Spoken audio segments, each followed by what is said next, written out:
Hello, Stefan. Hello. I'm trying to muster some enthusiasm. Yay! Uh, Hi. I know the feeling, but I think even if we'd managed to actually do something in that game, I'm still a bit under the weather, if I'm honest. Oh, right. Yeah. So your mood has been reflected in the Yeah, performance and scoreline. exactly. I'm not under the weather, touch wood. Um, my mood is similarly miserable though. Um, so I don't know. I think actually let's do this one chronologically. I know we often start with like what's your kind of feeling, etc. I only say this one chronologically because we've got a bit of bad news at this before kickoff, didn't we? Very Um, much so. like old Tierney, and I don't Yeah. know. Have you heard the rumblings? Arteta's quote is It isn't looking it good. doesn't look good. And that's manager speak for that could be a season over. He's out for the season. Is my Yeah, takeaway from that. same. With that in mind, should he have hooked Tavares at half time? Well, it's an interesting one, isn't it? Because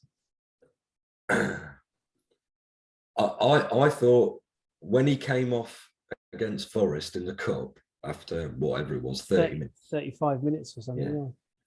Yeah. Yeah. I understood that he was having a shocker and he was getting exposed again and again on that side by Spence, who is a right back who apparently we're interested in. Make of that what you will. And whereas today, I don't think anyone in that starting 11 could have had any complaints about being taken off at half time. To single him out felt a little bit harsher. And also the ramifications moving Yeah. on.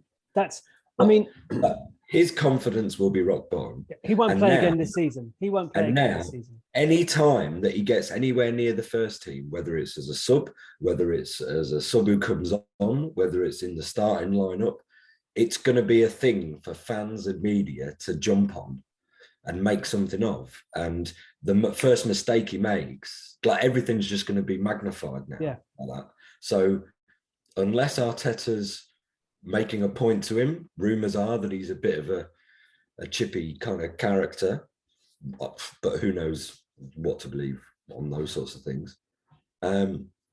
Or is he sending a message out to the other players? Is he an easy player to take off? Because you don't want to get people then focusing on the likes of Partey, who had a shocker. I Odegaard. think, yeah, I just think on the, I think he's a victim also of who we're bringing on. Like, I mean, to me, like, yeah, and you could have picked any, you could have just picked any player to have come off, but Lacazette for me was like just appalling from first whistle to last whistle. His touch, his hold up play, he was getting caught offside. It's like, but because he's a striker, his mistakes don't lead to chances or goals. Well, nothing he does leads to goals at the right end anyway. But and yeah, so I mean, I just think that if Tierney is out for the season, are we really going to play? Someone tweeted, and I don't know who, I can't remember who it was, but they'd rather see Saka play at left back than Xhaka, and I'm on board with that.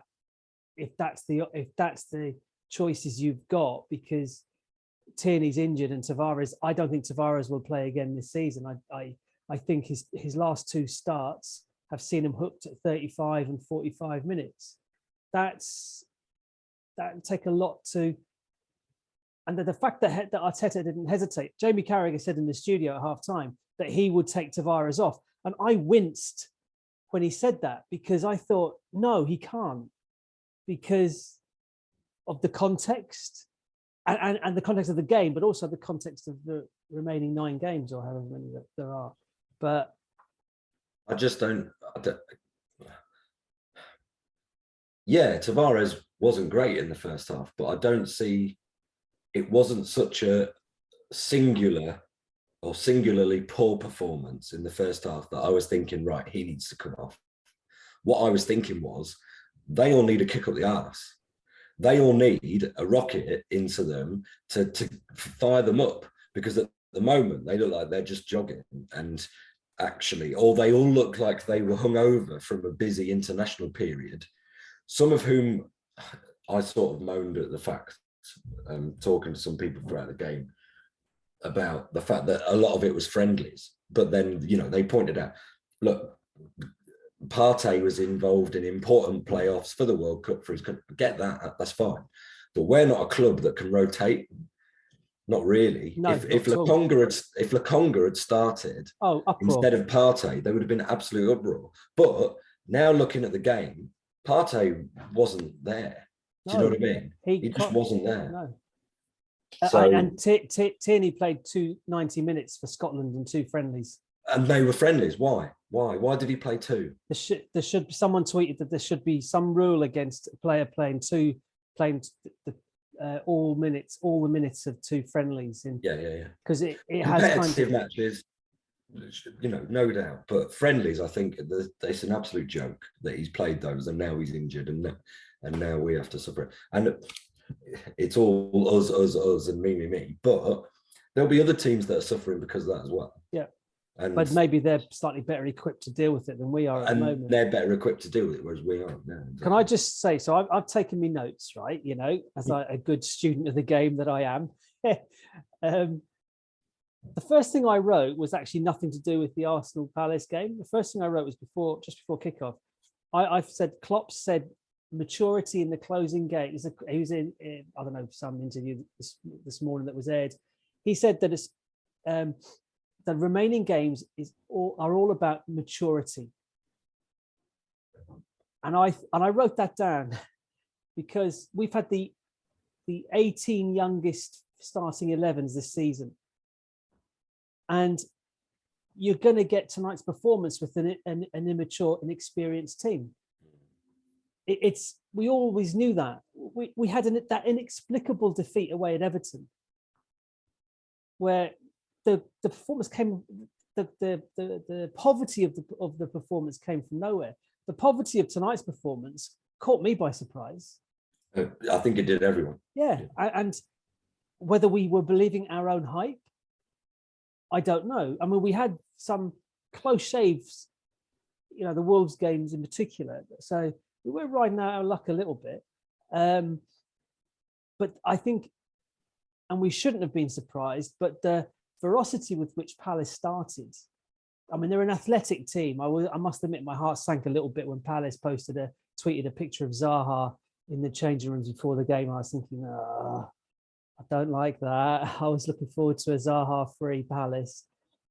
But Mateta, I'd not really seen much of him. I thought he was just superb. He was just a handful. And Conor Gallagher, I mean, if we can get him out of Chelsea to replace Xhaka, Xhaka wasn't particularly poor tonight. I'm not getting on Xhaka's case. He actually he was probably one of our better players, to be fair. I think Gallagher's playing more of a Odegaard position for Palace, is he not? I think he's further forward. He's definitely further forward, but he's got the energy to do that. And Odegaard, I do think he should have tucked away his chance. I think Smith Rowe should have tucked away his chance.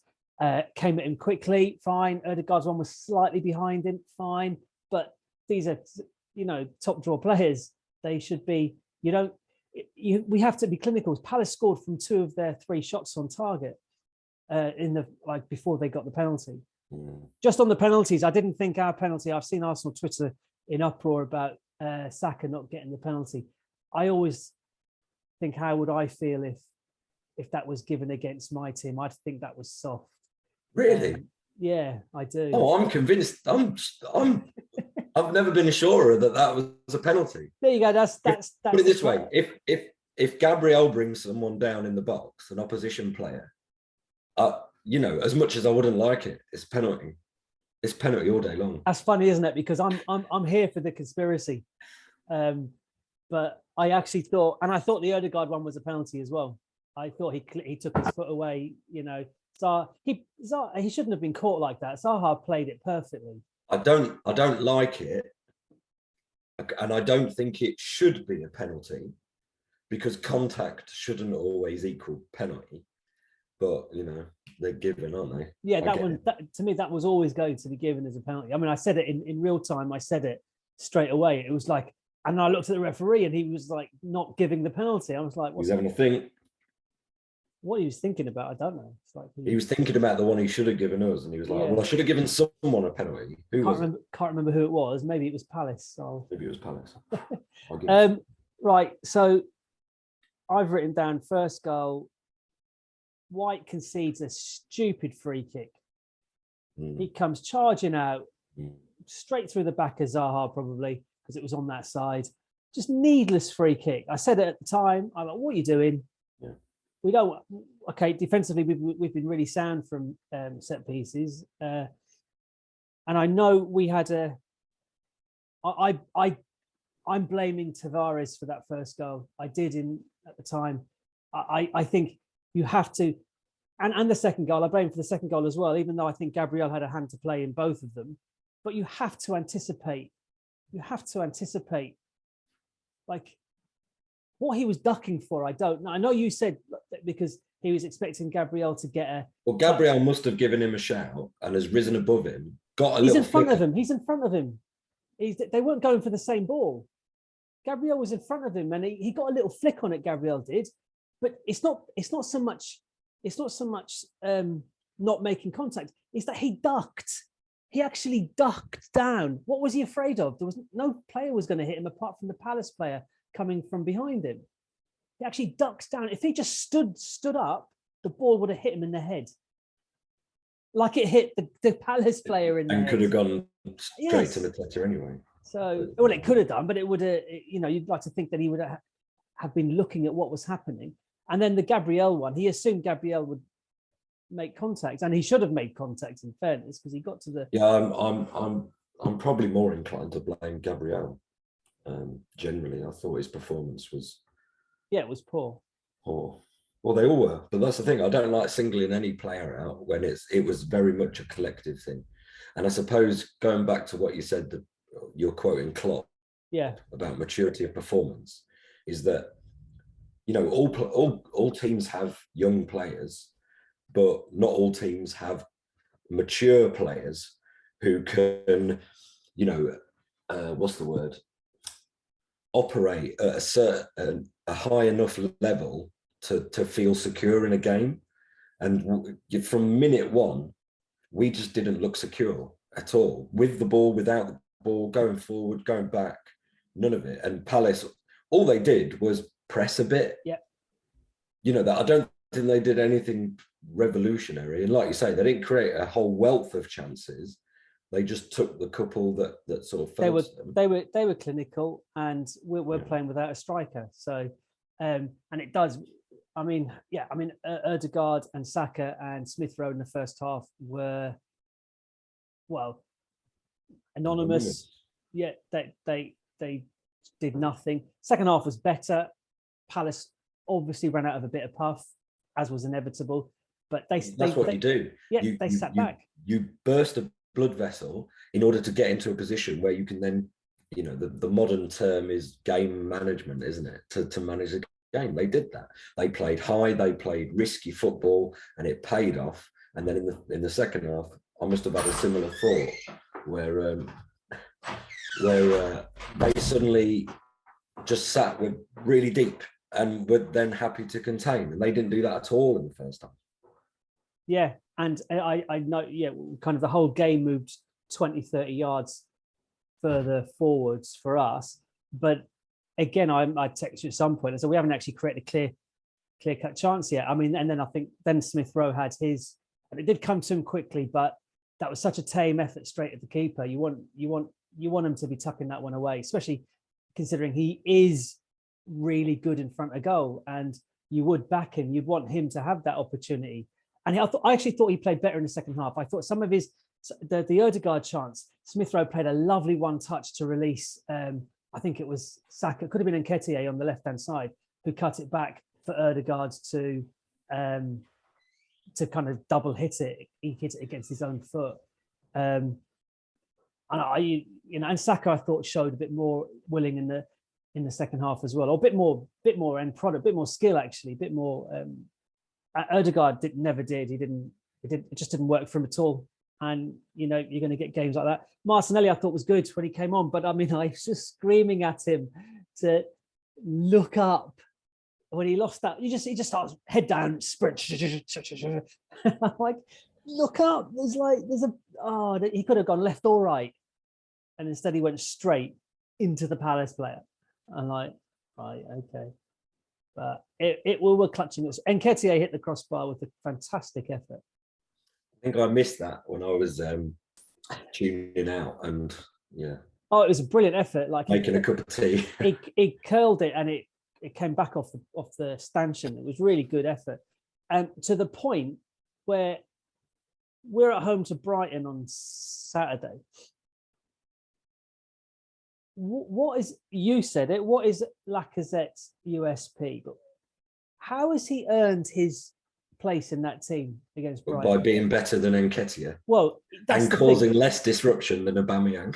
Right. Okay. So Nketiah actually did more in his time on the pitch today than Lacazette did. Yeah, it did. Yeah. So, is it a shot? I think Lacazette needs out. He cannot start the next game after that performance. My only issue with that is we're going to play Brighton. I haven't seen Brighton for a while. I know they had a very good start to the season. That's dropped off a bit. But to me, they're a tidy team that when they have possession, they'll knock the ball about a bit. But when they don't, they can be quite a defensive side. Well, if they're going to be quite defensive, I don't see what Nketiah is going to. He's not going to knit things together and link up play. Is Lacazette? Well, no. It's 6 of one, half a dozen of the other. Well, and the problem is, I think now our best 11, like you say, Tavares, I don't see where you come back from this. Whether Arteta's to blame for basically killing his career or whether he was just never good enough or whatever, by the by. You can't start. He won't start him against Brighton. It will look bad on him. It will cause a stir. He won't want to do that. That's fine. So then you're playing either Saka at left back and really limiting what he can do, or you're playing Xhaka and taking Xhaka out of the middle where he's clearly more comfortable, more natural, and all those sorts of things. Also, it won't. Who will be the fullback going? What about a back three? Well, this is what I was going to say. I think the ideal one would be a back three. Bring Holding in. He's fine. Bring Holding in. Cedric and Saka as wing backs. Well, that's fine. The only issue with that is you're more inclined to play wide football, lots of crosses, to two midgets up front against the Giants, Space Jam, bloody basketball players who play at the back for Brighton. Although they haven't got Dan Burn, he's at Newcastle. So they've still got Dunk and Duffy. Yeah.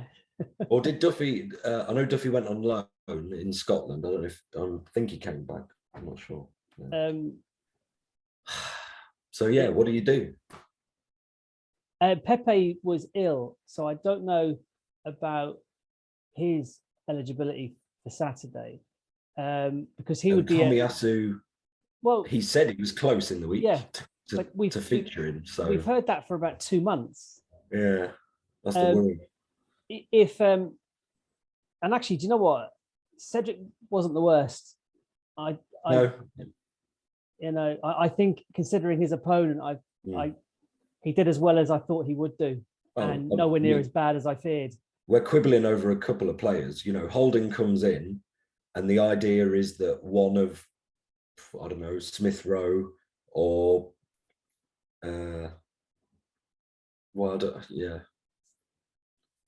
Smith Rowe or who drops out, because if Saka moves to the fullback position or wingback, it's all very messy. And this is the worry for me. I said to you before the game, when Tavares was announced and everyone was kind of going, oh, don't know how I feel about that. I said, well, at least we're playing players in their right position. And now he was so bad. The dilemma is we've got to make do amend, really.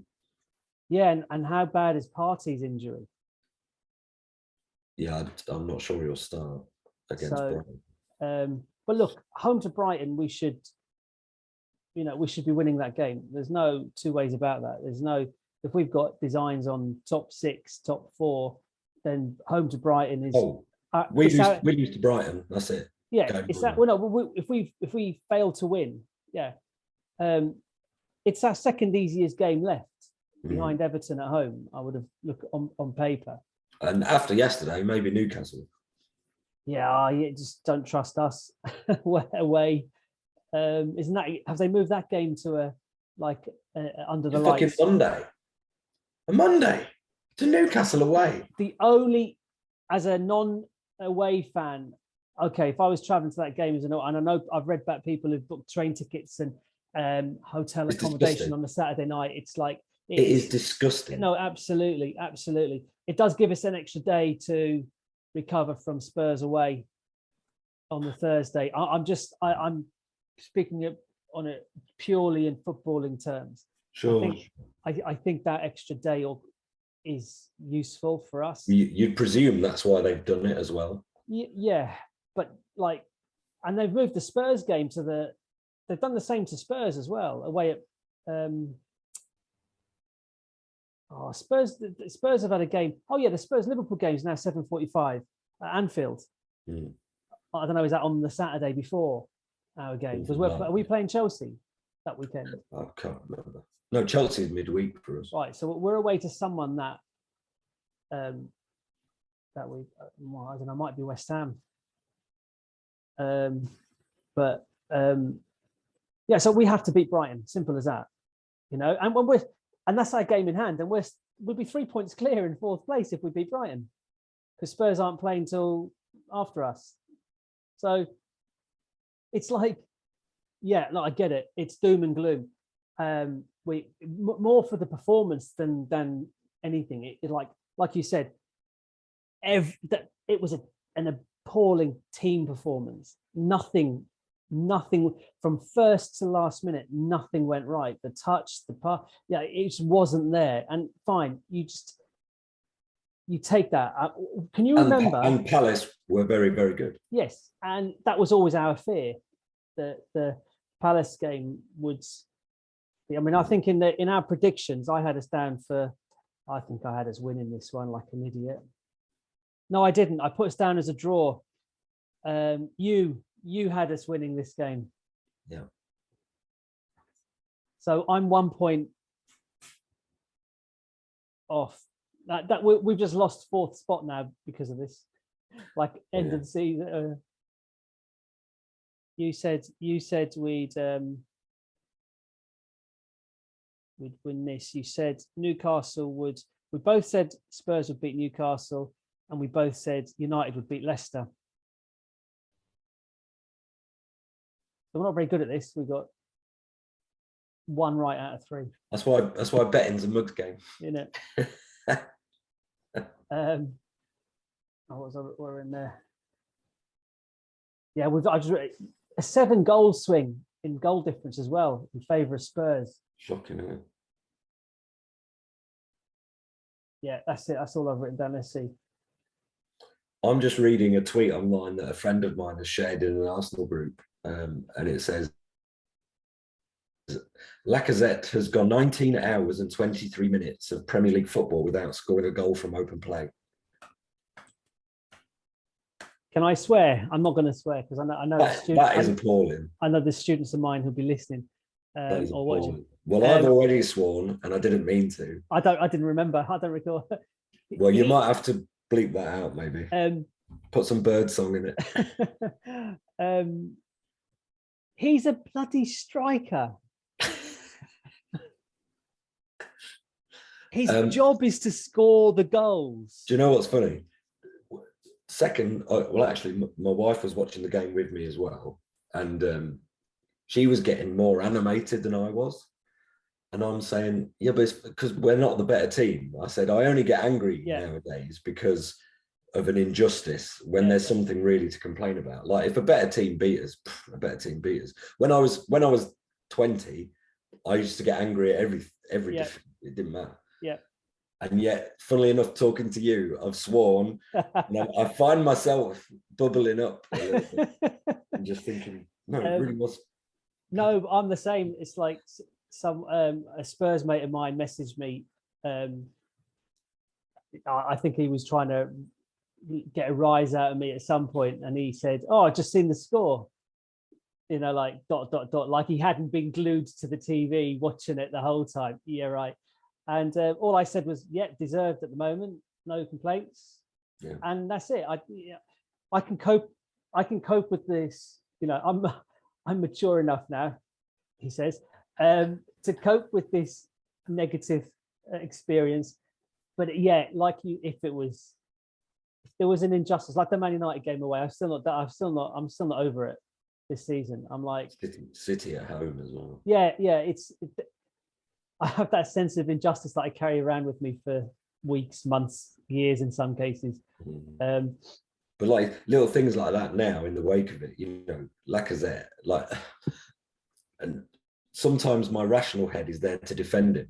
Yeah, he does hold the ball up. He does more than just provide goals, but actually he doesn't do that now. It's not good enough, is it? He's not doing that now, because the amount of times the ball bounced off his shin today, or he didn't get near it. Like he seemed to be. You said the point about why didn't he kind of run across the near post for that?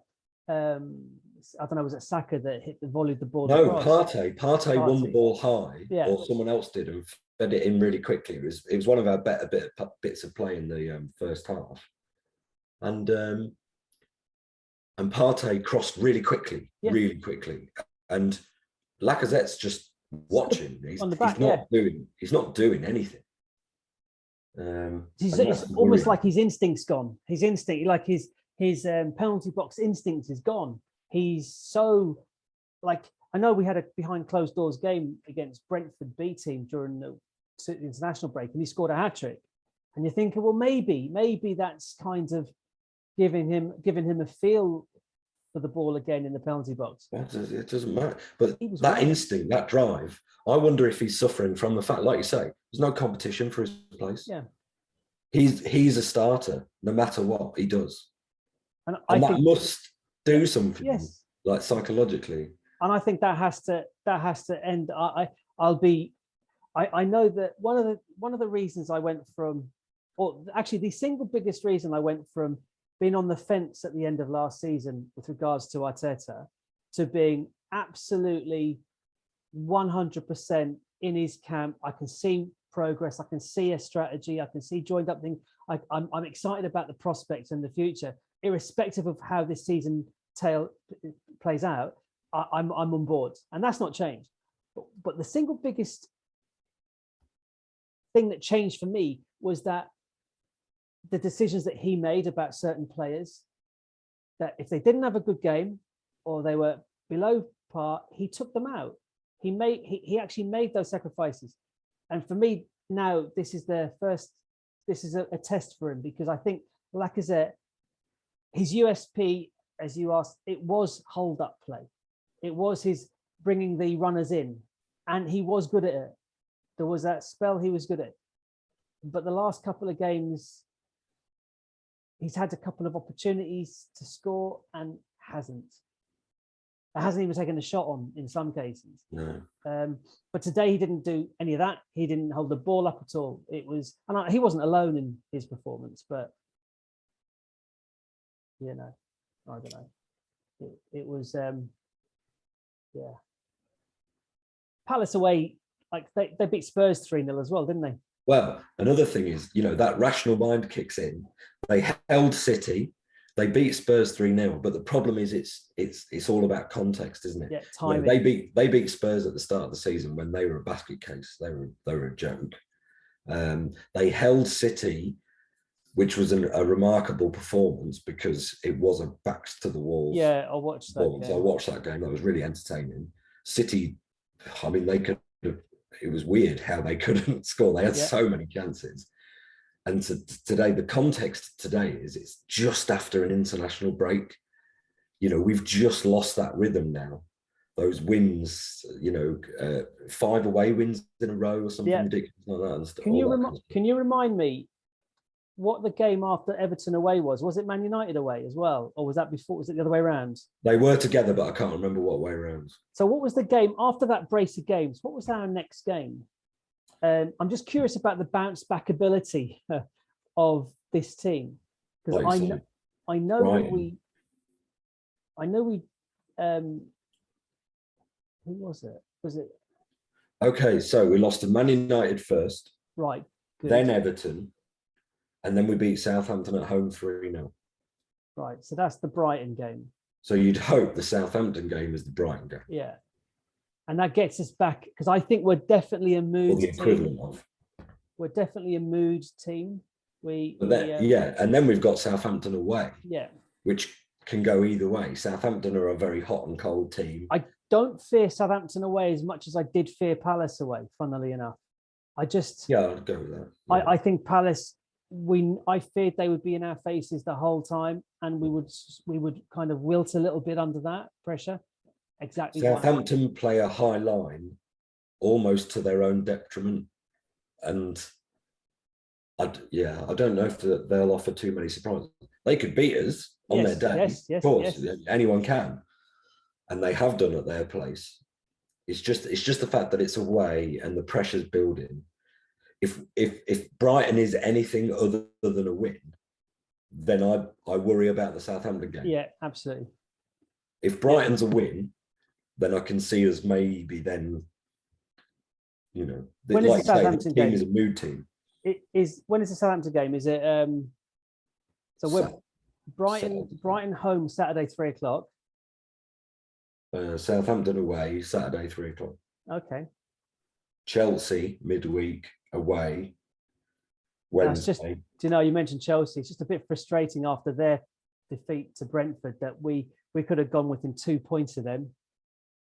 It's like, but we didn't even get close to that today. So the worrying thing for me is those 3 games: Chelsea, Man United, West Ham. And that's not even taken into account Brighton and Southampton maybe not going 100%. I just, like you say, at the point of the season when we need mature players, the fact we've got such a shallow squad, like we've said, the first 11, great. The next 2 or 3, fine. After that, it's almost like there's nothing. It also depends on the player as well. Look, our de facto captain after Lacazette is Kieran Tierney. And there's a reason for that. Experienced, sensible, mature, head on his shoulders. Now, he's not around for the season, perhaps. So and look at Partey. As bad as he was today, he's been pretty immense for about 5 or 6 games for us. And you'd hope that he'd rediscover that, like home to Brighton, good game for him to do that. Now, if his injury is anything other than, I didn't see it. Was it a knock or a muscle? What do you? Didn't see it either. No. So that's our 2 most. Everything after about 60 minutes, I wasn't really taking in. Yeah. It was on. Yeah. We could have lost Partey and Tierney from our massive. That is massive. And you can't with that run of games coming up. So I mean, I think it's the drop. I mean, I don't think tonight's game would have gone any other way than it did with Tomiyasu in the team instead of Cedric, for example. I think that wouldn't have made any difference. Tierney instead of Tavares, you can make an argument that Tierney wouldn't have. He would have anticipated because he's got the experience. Certainly, the second goal, he wouldn't have been caught on his heels like he was for the second goal. I just can't see that that would have happened with him. Forget the individual moments. The nature of our start, I think, would have been different. He brings a certain, I don't know what it is. Well, he brings a solidity to the back four. Solidity, calmness. Yeah. But intensity as well. Yeah, that statistic I gave you last week or 2 weeks ago, where he'd only been dribbled past once all season, like ridiculous. Yeah, you know, so that's massive. a big foundation to build on. And the confidence that gives Yeah. Gabriel, and the confidence that gives Smith Rowe on that side. Yeah. You know, I hate digging out Tavares, but he, you know, based on his previous performances, that would have made Smith Rowe a bit more aware that he needs to have an eye out. It would have made Gabriel a bit more aware of how he needs to look across. Yeah, even before the kickoff. Even before, just going into the game. Yeah. Well, that's kind of nullified again if Saka plays at left back, because he's done it, and he's just an excellent player wherever he plays. I wouldn't be adverse to back three wing backs. Yeah, no, 3-4-3. Yeah, I'd probably go with that.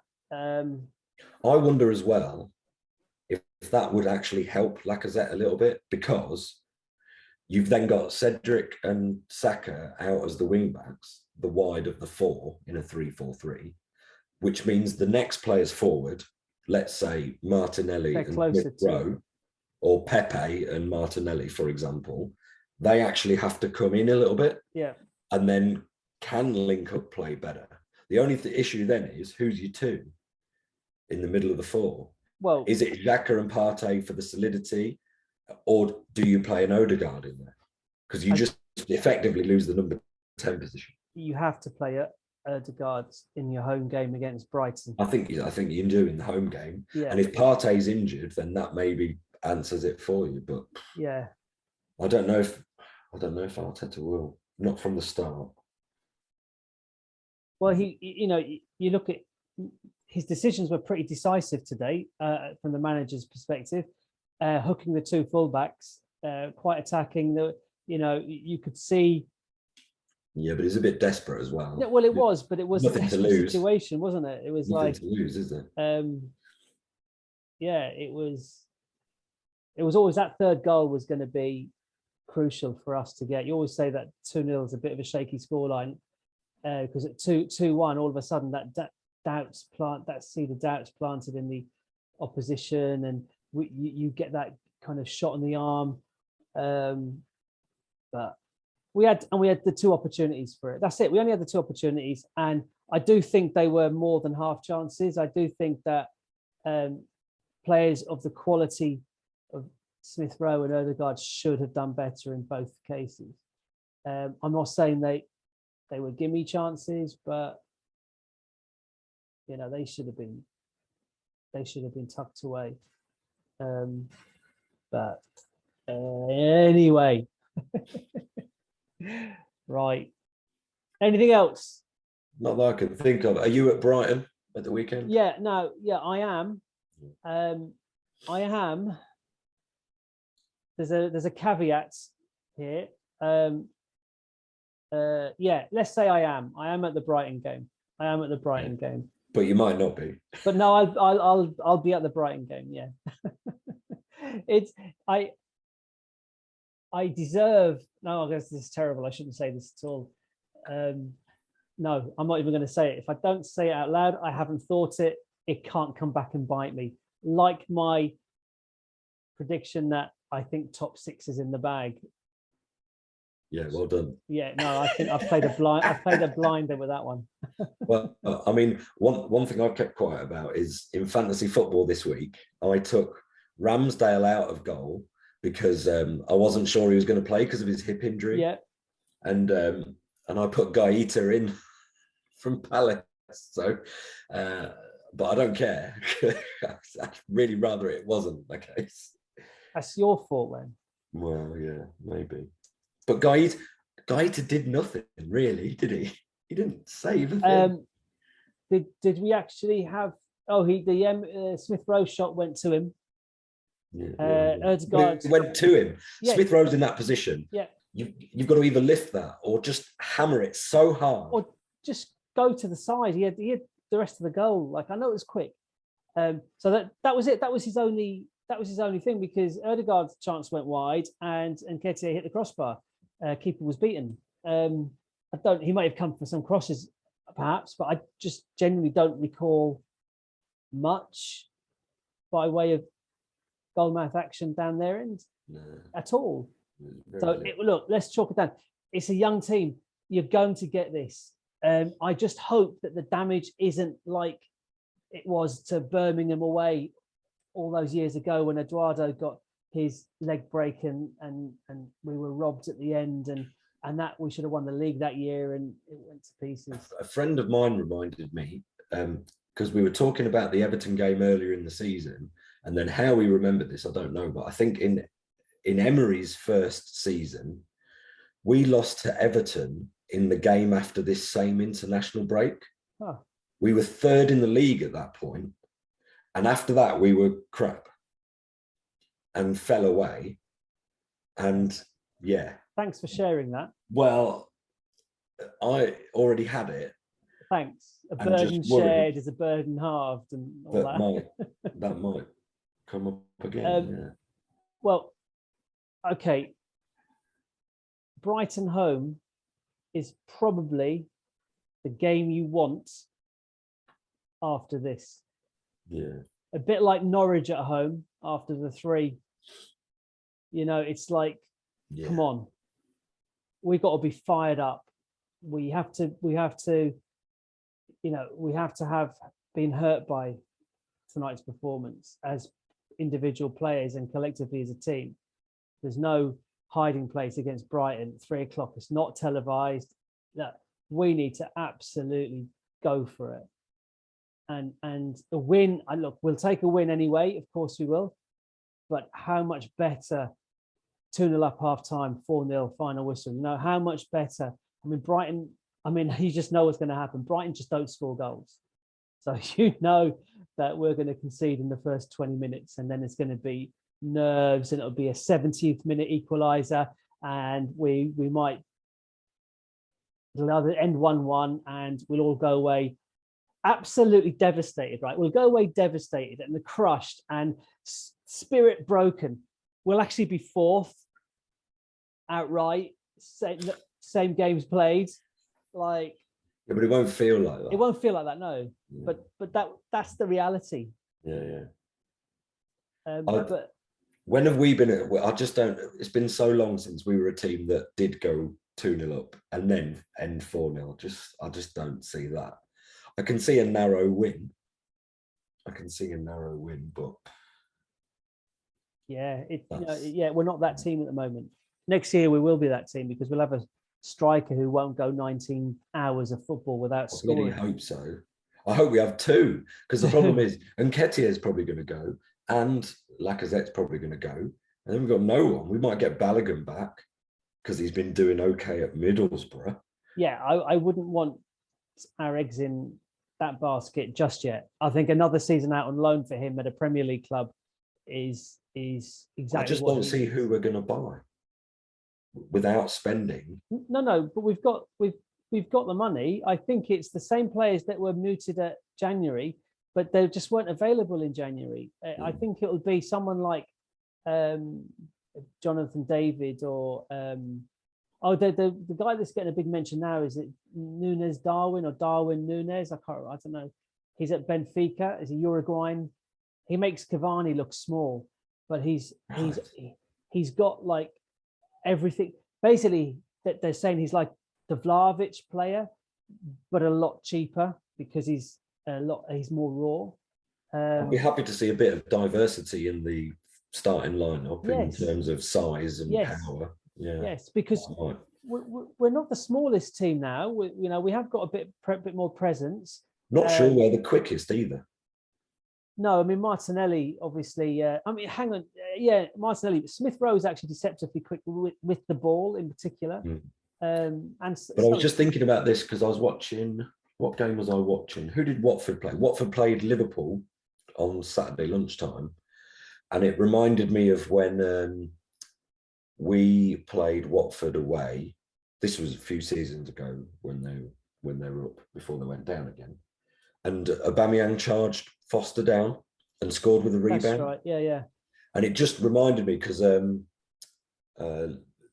Liverpool were pressing quite high up, and Foster, there was a couple of times where it got a bit edgy, and it just reminded me of that. And it made me realise that, you know, Lacazette's not someone you'd call quick, and neither's Nketiah. Like you say, Saka and Smith Rowe are, but it tends to be with the ball. With They're the ball, dribblers. yeah. Odegaard runs around like a headless chicken, but you know he's not running in behind and doing this, that, and the other. So, like you say, that we probably need 3 strikers: a quick one, a big one, and then a good one. I don't know. We can have all 3 in one, and or at least with 2 of those qualities. I'd like to think if we're spending 70 million quid on a striker, that they've got at least 2 of those 3 attributes, preferably all 3. We'll put it this way: one's got to be big and one's got to be small. Where do you want the pace to go? Yeah. Do you want a big, quick one or a little quick one? No, I think a big, quick one. I think presence up front's important. You don't get this on Monday Night Football. No, this is quality stuff. This is insightful. Do you want a big, quick one or a little quick one? Yeah, but everyone watching knows what you're talking about. Hopefully.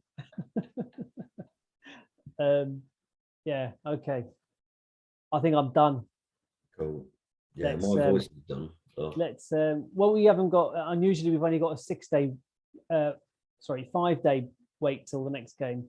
And I said I do think Brighton home is the, out of the remaining fixtures, it's the one, maybe bar Everton at home, the one that we would want to have next. They're on a terrible run of form. They're not in any danger. Yeah, they draw with Norwich at the weekend. They didn't score against Norwich. Yeah, they missed a penalty. Mopé missed a penalty. I think he skied it. I didn't see it. And they lost to Liverpool. Then they lost to Newcastle. Then they lost to Villa. So they're on a terrible run of form, and they lost to Burnley. But they're not in any danger of relegation, I don't think. They're not. Their last win was the 12th of February against Watford. Right. So who are equally as not great. So like I said, that's the, you know, a team struggling to score who actually don't have the urgency to score. Because they're pretty safe. They're difficult to beat. Yeah, all right. No, they're not difficult to beat, as you've just illustrated. But they're actually difficult. Well, none of their games have been hammerings. Yeah, they're difficult to score against. Yeah, they're difficult to break down. Yeah. Which is unfortunate for us because we have a striker who doesn't score goals. Yeah. But I think Brighton home, look, it affords us the best opportunity to get back on the winning streak again. And again, it's our game in hand at the moment. I know it's not officially our game in hand, but it's our game in hand at the moment.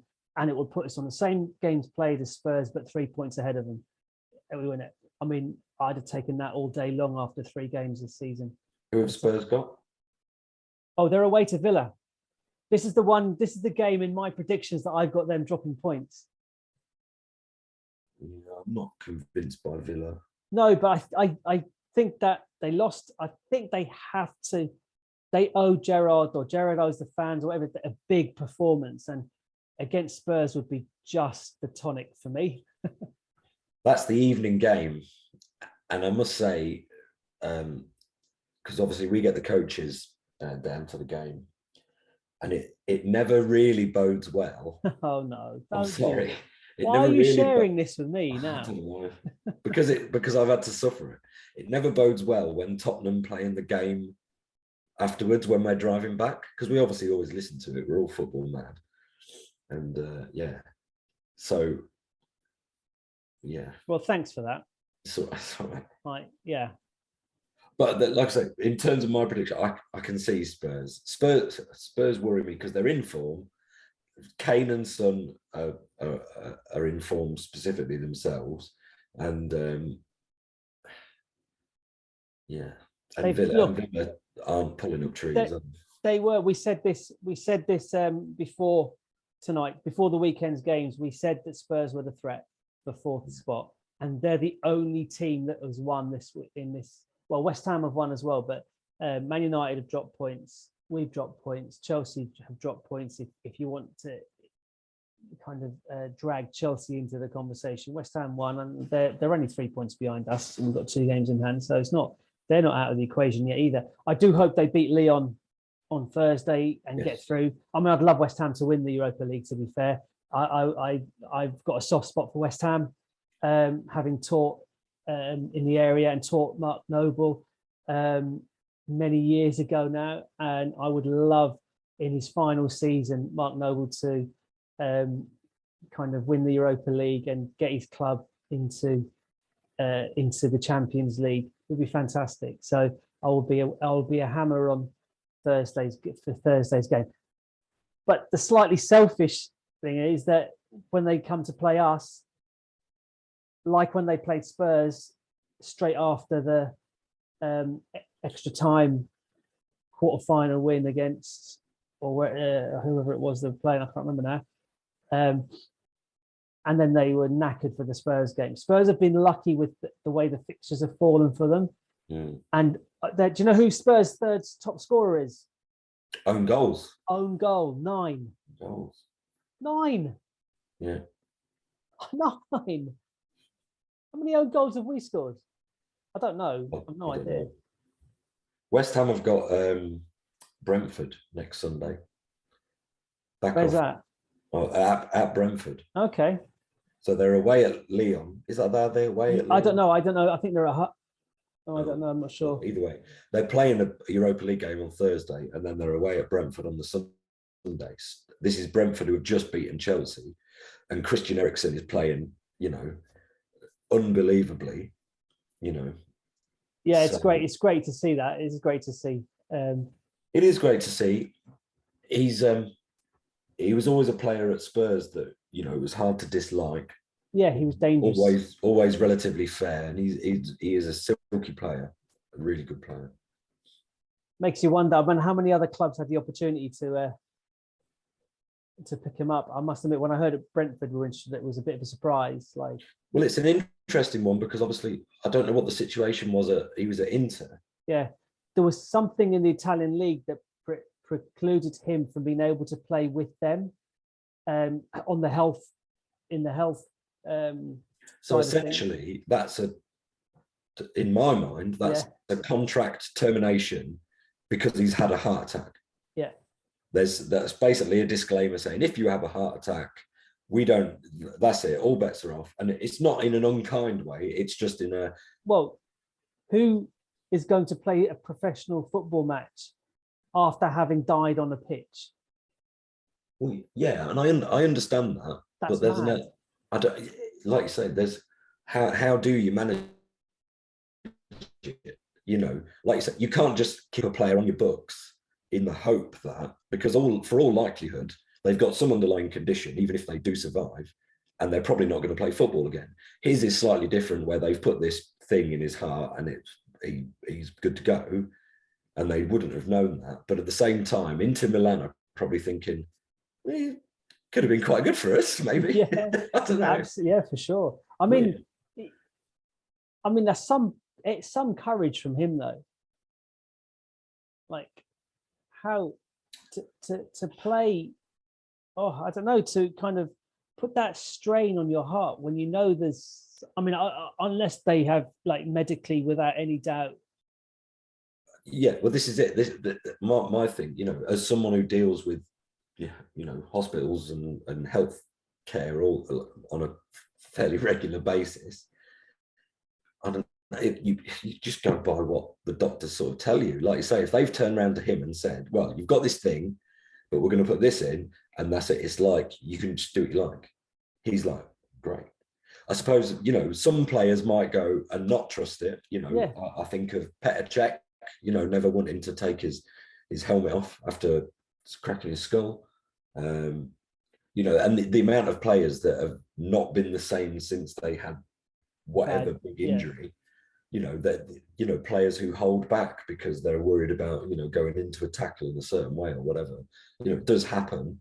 So he's obviously maybe just got the mentality where it's like, no, they've said I'm all right, so I'll just crack on. Yeah. And good luck to him. Good luck to him. Yeah, as long as he doesn't do that against us. We don't play them again, do we? So no, he's over. Yeah. Be great. Does they play Spurs at all? I wonder. That'd be nice. It's in a season that's turning into being full of quite negative stories, it is nice to have that positive one to hold on to. Yes, it is. It is. And let's leave it with that now. Don't be giving me any of these other little things, big bad omens ahead of Brighton game on Saturday. Anyway, right. So we'll catch up again at some point on Saturday evening, where hopefully we're chatting about another 3 points as opposed to drowning in our drowning in our what? Sorrows. No? Drowning in our sorrow. Is that right? Okay. Well, anyway, Cool. I'll see you in a few days' time. Take care. Okay then. See you then.